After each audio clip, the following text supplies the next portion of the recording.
گرتے گرتے سنبھل گیا ہوں، خیال حضرت جب آ گیا ہے تو گرتے گرتے سنبھل گیا ہوں، کبھی میں صبح ازل گیا ہوں، کبھی میں شام ابد گیا ہوں، کبھی میں صبح ازل گیا ہوں، کبھی میں شام ابد گیا ہوں، تلاش جانا میں کتنی منزل خدا ہی جانے نکل گیا ہوں، خیال حضرت جب آ گیا ہے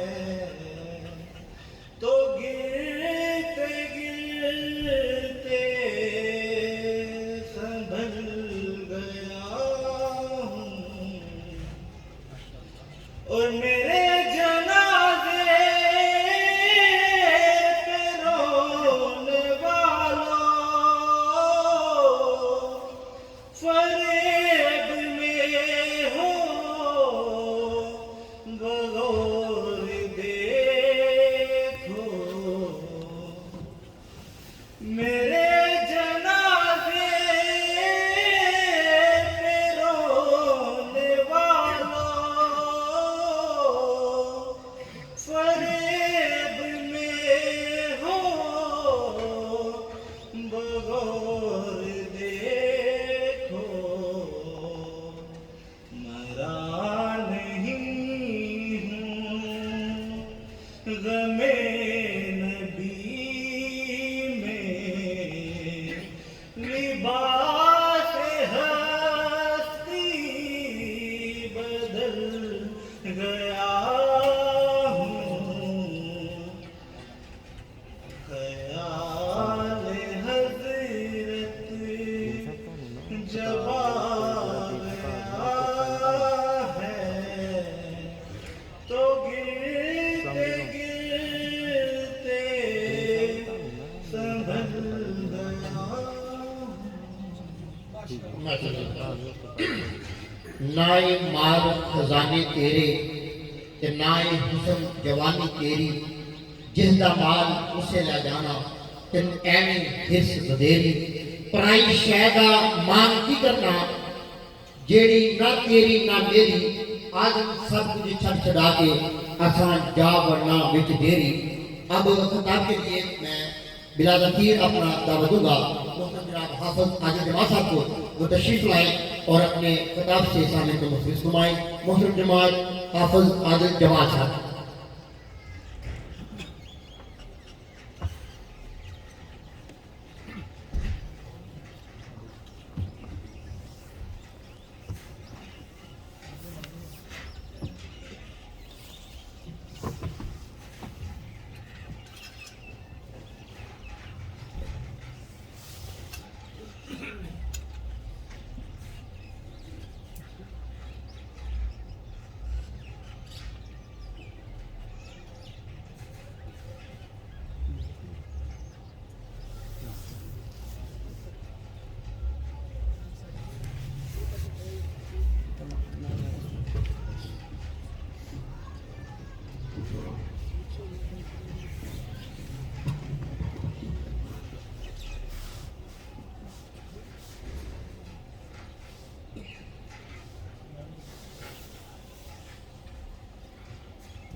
ونصلي ونسلم على رسولنا أما بعد فأعوذ بالله من الشيطان الرجيم بسم الله الرحمن الرحيم ووصينا الإنسان بوالديه حملته أمه وهنا على وهن وفصاله في عامين أن اشكر لي ولوالديك إلي المصير. صدق الله مولانا العظيم. إن الله وملائكته يصلون على النبي يا أيها الذين آمنوا صلوا عليه وسلموا تسليما. صلاة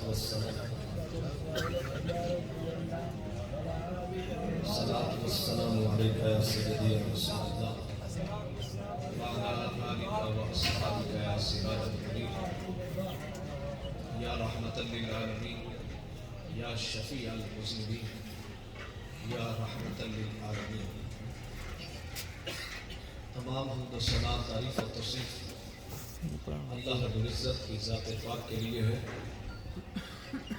جو ساری کائنات کا خالق و مالک ہے.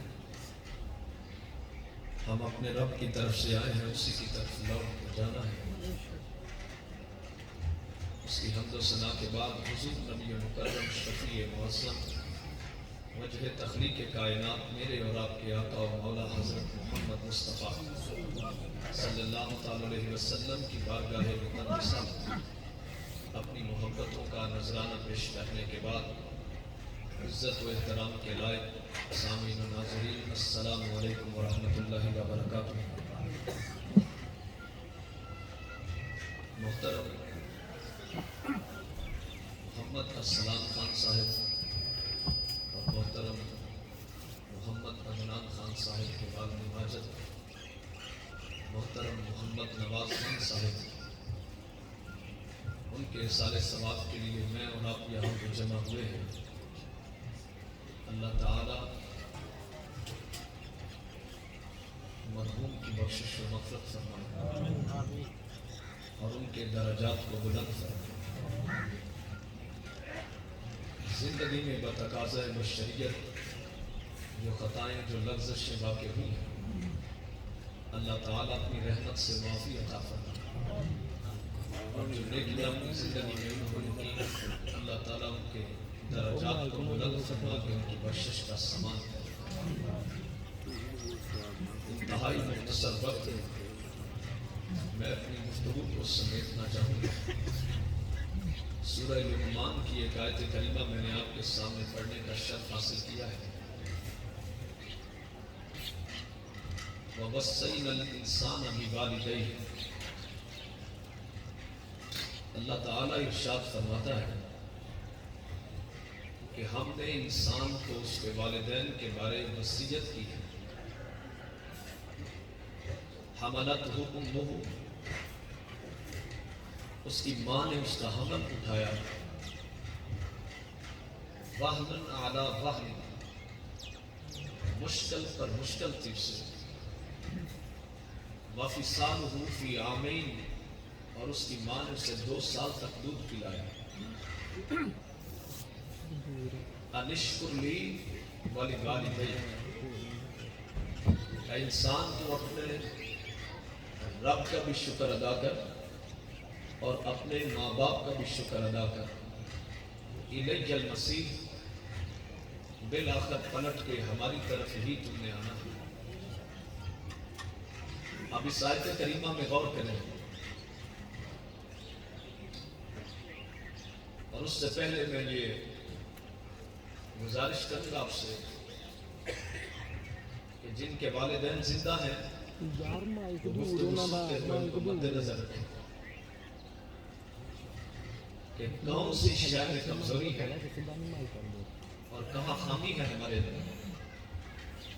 اور دوسری طرف جن کے والدین یہ دنیا چھوڑ چکے ہیں وہ غور کریں کہ ہم سے کون سی کمی رہ گئی اور ہم نے کون سی چیز چھوڑ دی تھی. آج کے دور میں سب سے زیادہ جس چیز کے اندر کمی پائی جا رہی ہے وہ والدین کی تعظیم ہے۔ لوگ اپنے استاد کا ادب کر لیتے ہیں، اپنے پیروں کا ادب کر لیتے ہیں، ان کی طرف پشت بھی نہیں کرتے۔ اگرچہ ادب کرنا اچھی بات ہے، استاد کی تعظیم اور اس کا ادب، اپنے پیروں کا ادب اور ان کی تعظیم، اپنے علماء کا ادب کرتے ہیں۔ الادب کلہ دین، ادب سارے کا سارا دین ہے۔ علامہ اقبال کہتے ہیں ادب گاہے زیر آسمان، از عرش نازک تر، نفس گم کر دمی آج جنید و بایزیدی جا۔ وہ کہتے ہیں نبی اکرم صلی اللہ علیہ وسلم کی ہستی جو واجب الادب ہے، آسمان کے نیچے سب سے زیادہ قابل قدر اور سب سے زیادہ ادب کی مستحق ذات رسول پاک صلی اللہ علیہ وسلم کی ہے۔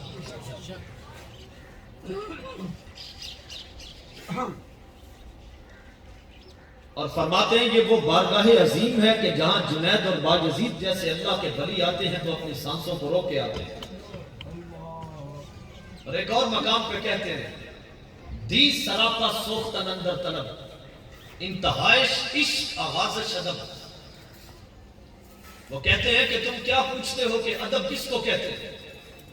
وہ کہتے ہیں سر سے لے کر پاؤں تک رسول پاک صلی اللہ علیہ وسلم کی محبت میں جل جانے کا نام دین ہے، اور اس کا آغاز ادب سے ہوتا ہے، انتہا عشق پہ ہوتا ہے۔ آج ادب کی کمی ہے، لیکن دوسرا رخ اس کا یہ ہے کہ ہر کسی کا ادب لوگ کر لیتے۔ میں نے دیکھا ہے لوگوں کو کہ پیروں کی طرف پشت بھی نہیں کرتے، جب اپنے پیر کے پاس سے اٹھیں گے ہاتھ باندھ کر ان کی طرف رخ کریں گے اور دروازے سے گزر جائیں گے۔ میں ادب کے خلاف نہیں ہوں، ادب جتنا ہو سکے تو کرے، ادب تو دین کا نام ہے۔ علماء کا لوگ ادب کرتے ہیں، ان کے ہاتھوں کو بوسہ دیتے ہیں، حتیٰ کہ مزارات پہ جاتے ہیں ان کی چوکھٹ کو بوسہ دیتے ہیں، ان کے دروازے اور دہلیز پر لگی ہوئی خاک کو ہاتھ لگا کر چوم لیتے ہیں۔ میں ادب کا مخالف نہیں ہوں، نہ اس کا منکر ہوں۔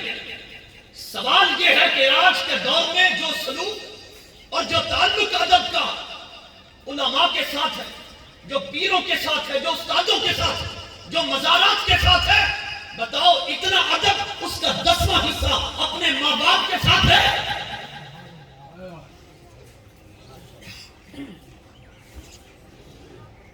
آپ اتنے لوگ بیٹھے ہیں، سارے دانا اور پڑھے لکھے لوگ بیٹھے، اس بات کا جواب دیں کہ کیا پیر کا چہرہ دیکھ کے حج کا ثواب ملتا ہے؟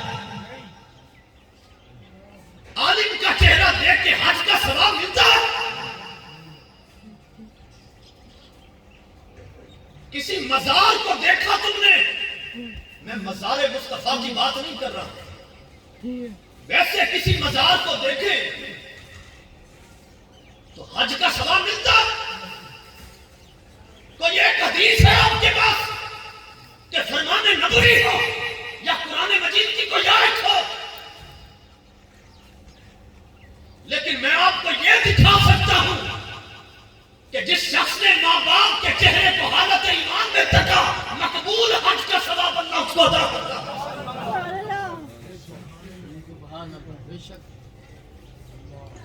یہ میں کھول کر آپ کو پورے انشراح صدر سے بات کر رہا ہوں۔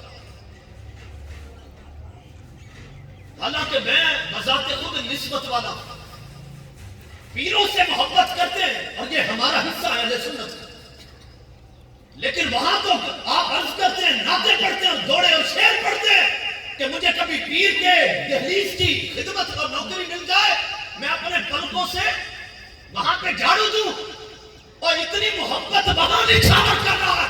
میں اس کا مخالف نہیں، لیکن بتا کبھی یہ تعلق تیرا باپ اور ماں کے ساتھ نہیں رہا؟ اور پیروں کے دروازے پر روز جاتے ہو. سرکار نے فرمایا جو جمعے کے دن ماں باپ کے ان کی قبر کی صرف مٹی کی زیارت کی، فرمایا لکھ دیا جائے گا یہ شخص بخشا ہوا. من زار قبر ابویہ، فرمایا جس نے اپنے ماں باپ کی قبر کی زیارت کی، اور قبر تو مٹی کی ہوتی، صرف مٹی کو دیکھے. مٹی تو اور بھی بڑی ساری تھی، مٹیوں کے ڈھیر لگے ہوئے، بڑے بڑے پہاڑ مٹی کے ہیں، مگر ان کو دیکھ کر تو یہ انعام نہیں ملا. یہ مٹی کا ایک چند فٹ کا ڈھیر ہے اور چند فٹ کی اونچائی ہے. فرمایا من زار قبر ابویہ، جس نے ماں باپ کی قبر کی مٹی کی زیارت کی، فی کل جمعۃ، ہر جمعے کے دن، فرمایا غفر اللہ لہ، اللہ اس کی مغفرت فرما دے گا. وَكُتِبَ بَرًّا، اور لکھ دیا جائے گا یہ بچہ نیکی کرنے والا. اس طرف جاتے کوئی نہیں، اور جو نفلی کام تھا اس طرف سارے جا رہے ہیں. علامہ اقبال اسی لیے کہا کرتے تھے، آپ فرمایا کرتے تھے کعبہ آباد است سرزنام ماں، خندزن کفر است بر اسلام ماں. آپ فرماتے ہیں کہ جس کعبے کو ہم نے بتوں سے پاک کیا تھا، وہی کعبہ آج بتوں سے پھر بھر گیا. وہ ایک تشبیہ دیتے ہیں کہ جس دل کو صاف کیا تھا، آج اسی دل کے اندر پھر بت آ گئے. کہیں سیاست کے بت ہیں اور کہیں مذہب کے بت ہیں، کہیں مولویوں کے بت ہیں، کہیں پیروں کے بت ہیں، اور ایک دوسرے کے لیے لوگ جھگڑ رہے ہیں. جی کرے تو اپنے باپ کے لیے نہ لڑے، اور پیر کے لیے جی کرے دوسرے کو قتل کر دے. یہ بت پرستی کے لیے اور کیا. میرے پیر کو کوئی گالی دے تو میں برداشت نہیں کرتا، اور صبح شام اپنے ماں باپ کو گالیاں دلواتا رہتا ہوں. وہ کہتے ہیں حالت یہ ہو چکی ہے ان لوگوں کی کہ اب کافر بھی دیکھتے ہیں نا تو مسکراتے ہیں کہ لے گئے تسلیس کے فرزند میراث خلیل، خشت بنیاد کلیسا بن گئی خاک حجاز. اقبال کہتے ہیں وہ جو مسلمانوں کی تہذیب اور ثقافت تھی اور جو مسلمانوں کے اخلاق اور آداب تھے، اٹھا کے کافر لے گئے، اور کافروں کا غم تھا وہ ایشیا والوں نے وصول کر دیا. بے حیائی ان کا خاصا تھا، وہ آج مسلمانوں میں آئی. قتل و غارت ان کا حصہ تھا، وہ آج ہمارے اندر آ گئی. زنا کاری ان کی تھی، شراب ان کا حصہ تھا، اور رشوت اور سود کے ان کے کاروبار تھے. لیکن انہوں نے مسلمانوں کے دین کو پڑھ کر وہ ہدایت پا گئے، اور یہ دین پڑھ کر بھی بے دین رہے. لے گئے تسلیس کے فرزند میراث خلیل، وہ جو دین کا اصل ورثہ تھا وہ لے گئے. ہمارے پاس کیا، میں نے داڑھی رکھی ہے، سر پہ ٹوپی پہنی ہے، مجھے کہا گیا کہ آپ تقریر کریں، میں تقریر کر رہا ہوں، تو میرا جو طریقہ غریب کے ختم پر تقریر کا ہے نا، وہ امیر کے ختم پر نہیں ہوتا. حالانکہ عالم دین یہ لوگوں کا نوکر نہیں ہوتا، یہ مصطفیٰ کے دین کا وارث ہوتا ہے. اور حضور کے دین کا جو وارث ہوتا ہے اس کے آگے امیر غریب کوئی نہیں ہوتا. سرکار کا دین ہے، وہ کسی کا لحاظ نہیں کرتا ہے. بات کھول کر کرو، اس میں امیر آئے یا غریب آئے، وہ حضور کا جو فرمان ہے اس کے آگے سب نے گردن جھکانی ہے. اور میں یہاں پر بیٹھ کر 1.5 گھنٹہ صرف تعریفوں میں لگا دوں، نظر سب کو آتا ہے کہ یہ خوشامد کر رہا، نظر سب کو آتا ہے یہ تعریف کرتا. اور حضرت مقداد بن اسود کہتے ہیں سرکار کی حدیث ہے، اذا رأیتم المداحین فاحثوا فی وجوہہم التراب، فرمایا کسی عالم کو دیکھو جب خوشامد کرتا ہے اس کے منہ میں مٹی ڈالو، اس کو توجہ نہ دو. آپ کیا سمجھتے ہیں وہ نیچے بیٹھے ہیں تو آپ سے ہی ساری پوچھ گچھ ہونی ہے؟ میں کرسی پہ بیٹھ کر تقریر کر رہا ہوں، مجھ سے پوچھا نہیں جا رہا. سرکار کی حدیث سناؤں آپ کو. اور یہ اسٹیج والوں کے لیے بھی، خاص طور پر علماء کے لیے ہے. سرکار نے فرمایا ما من عبد یکتم خطبۃ سائلہ اللہ عنہا ما اراد بہا، فرمایا جو بندہ بھی خطاب کرتا ہے قیامت کے دن اتنی دیر تک بخشا نہیں جائے گا جب تک کہ اس سے پوچھ نہ لیا جائے تم نے فلاں جگہ پر تقریر کی تھی، تیری تقریر کا مقصد کیا ہے؟ لوگ آسان سمجھتے ہیں خطاب کرنا. کوئی اس کی نقل اتار لیتا، کوئی اس کی، کوئی ادھر سے واقعہ رٹا، کسی نے ادھر سے بات کی. حضور کی امت لٹ رہی ہے اور تم نے امت کو دیکھ کیا رہے. اور یہ قوم اس وقت بیمار ہے اور خطاب کرنے والا حکیم ہوتا ہے. حکیم وہ ہوتا ہے جو شکل دیکھ کے نبض پکڑے بغیر بھی علاج کرنے کا ڈر ہوتا ہے.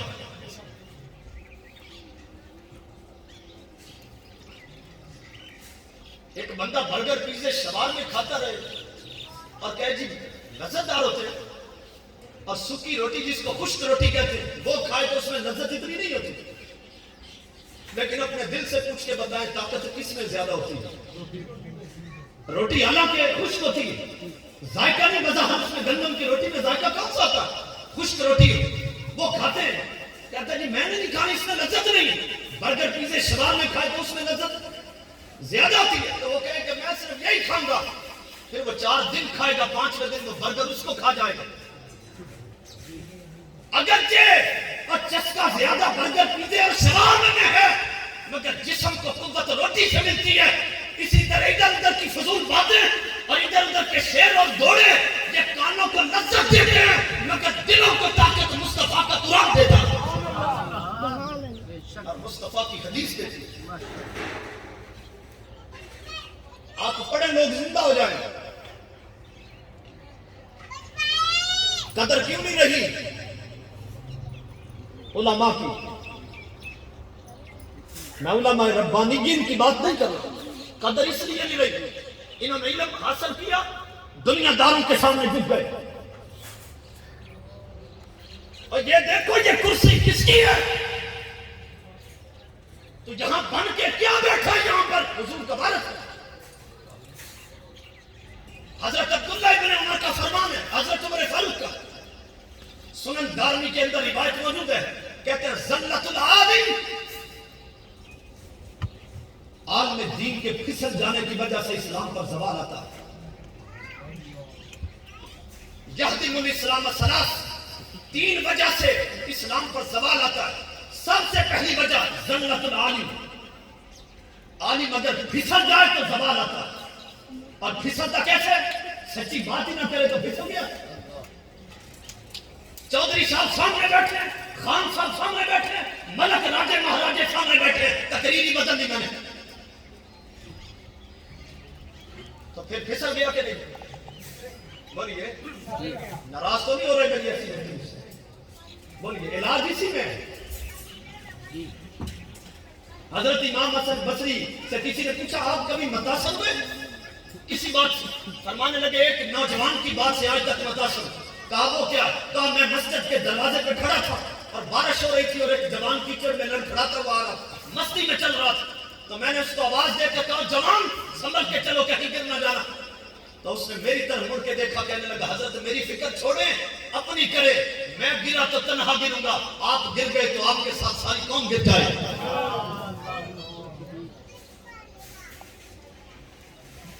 بات سمجھ آئی ہے کہ نہیں؟ اور دوسری وجہ یہ ہے وجدال المنافق بالکتاب، منافق قرآن مجید کو ہاتھ میں لے کر لوگوں سے جھگڑے کرے، اسلام پر تب بھی زوال آتا. اور تیسری وجہ وہ حکم ائمۃ المضلین، اور گمراہ حکمرانوں کی حکومتوں کی وجہ سے بھی اسلام پر زوال آتا.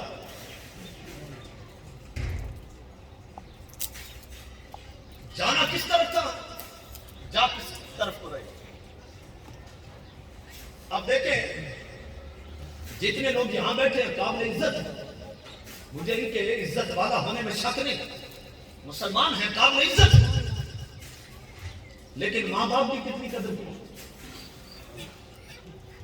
میں صرف کمپیریزن کر رہا ہوں کہ ایک طرف اپنے پیر رکھ لیں، ایک طرف ماں باپ رکھ لیں. اقبال کہتے ہیں پیر ہاں از بیاض مرشدم صخرہ بہرے کو دکانے کو صدم. وہ کہتے ہیں جس کو تو پیر کہتا ہے یہ تقوی اور بزرگی اور تہجدوں کی وجہ سے بزرگ نہیں ہوا، یہ چٹے بھال آئے تھے تو بزرگ بن گیا. اور جو اصل پیر ہیں ان کی تو کیا بات ہے. میں خود نسبت والا حضور غوث اعظم کا مرید ہوں. وہ کہتے ہیں ان کا حالت یہ ہے کہ بامریدہ روز و شب اندر سفر ضرورت ہائے منت بے خبر. وہ کہتے ہیں ان کی حالت یہ ہے صبح شام مریدوں کے گھر کے چکر لگاتے اور زمانے اور ملت کی ضرورت سے بے خبر. اب بتائیں یہ چونکہ وقت اتنا متحمل نہیں ہے کہ میں اس گفتگو کو لے کر چلوں. جو آیت پڑھی تھی اس پہ آئے اس کے آخری جملے پر اللہ تعالیٰ نے فرمایا نشکر لی ولوالدیک، اے انسان میرا بھی شکر ادا کر اور اپنے ماں باپ کا بھی کر. اللہ کا اس لیے کرنا ہے کہ جس نے عدم سے وجود بخشا، کہ جب انسان کچھ نہیں تھا تو اس نے اس کو انسان بنا دیا. لیکن انسان بنا تو دنیا پر آنے کا سبب کون بنے؟ بولیے. ماں باپ. اللہ نے روح ڈالی اور جسم ماں باپ کی وجہ سے بنا، اور جسم تدریجاً بنتا. پہلے نطفہ ہے، پھر علقہ ہے، پھر مضغہ ہے، پھر ہڈیاں آئیں، پھر گوشت آیا، پھر پیدائش ہوئی، پھر اس کا پالنا شروع ہو گیا، پلتے پلتے پرورش ہوئی اور بڑا ہو گیا. یہ جسم ماں باپ کی وجہ سے تعمیر ہوتا ہے اور روح اللہ کی طرف سے آتی ہے. انسان کے پھر وجود کتنے ہوئے؟ بولیے. ایک جسم ہے، روح ہے. جسم مٹی سے تیار ہوتا ہے اور روح اللہ کا عمل ہے. روح کس کا عمل ہے؟ اللہ کا. ماں باپ نے خوراک کھائی، خوراک مٹی سے پیدا ہوتی، وہ خوراک کھائی، وہ جسم میں خوراک بننے لگی. پھر اسی خوراک سے نطفہ پیدا ہوا، وہی نطفہ باپ کی طرف سے رحم مادر میں آیا. پھر وہیں سے انسان کی تخلیق کا وہ زائگوٹ بنا، ایمبریو بنا، پھر اس سے اس کی تخلیق کرنی شروع ہو گئی. پھر انسان پیدا ہو گیا. یہ جسم ماں باپ کی وجہ سے بنا اور مٹی سے بنا، اور بالآخر انسان مرنے کے بعد مٹی میں چلا جاتا ہے. روح کہاں سے آئی؟ اللہ ادھر نہیں ہے، وہ سمت سے پاک ہے. اینما تولوا فثم وجہ اللہ.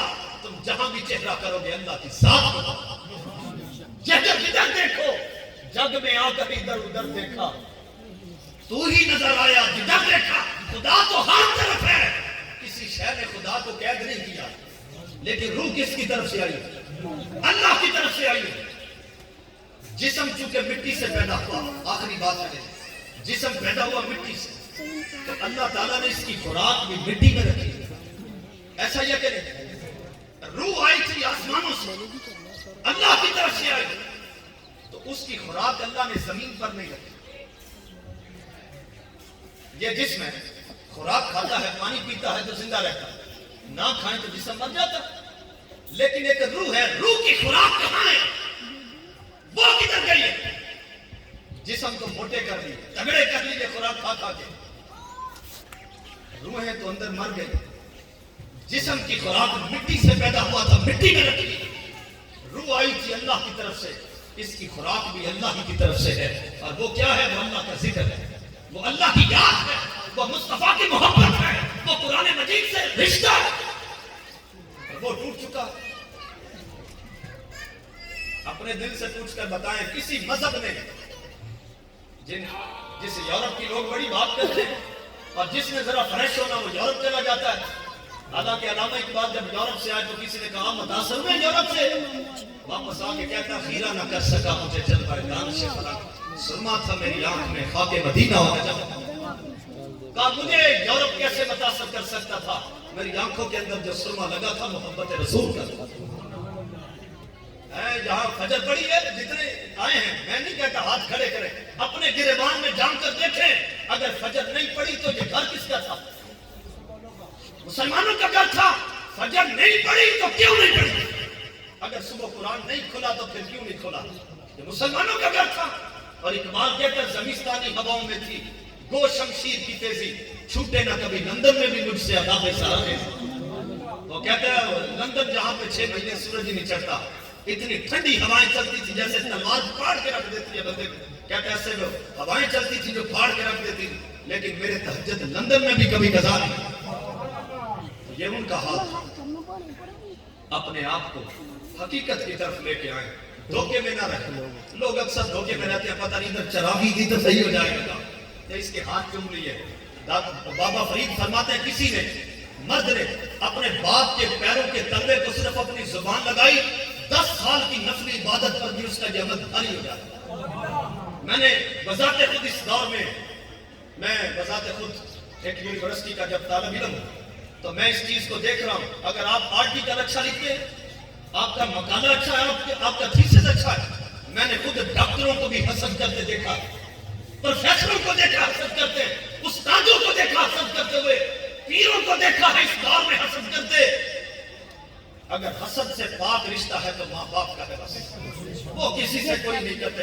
دوست ایک دوسرے سے سب سے زیادہ حسد بھی دوست ہی کرنے لگ جاتے ہیں۔ آپ کاروبار کر رہے ہیں، آپ کو عزت اور شہرت یا پیسہ ملا، دوسرا آپ سے نام منہ سے اظہار کرے، اپنے عمل سے بتاتا ہے، لیکن بتائیں کبھی ماں باپ ہیں ان کو آ کر بتائیں اماں جی یہ ہوا ہے، اماں جی یہ ہوا، ابا جی یہ ہوا ہے، وہ بھی کبھی حسد کر سکتے ہیں۔ تو جنہوں نے دل سے دعا کرنی تھی انہیں چھوڑ رکھا۔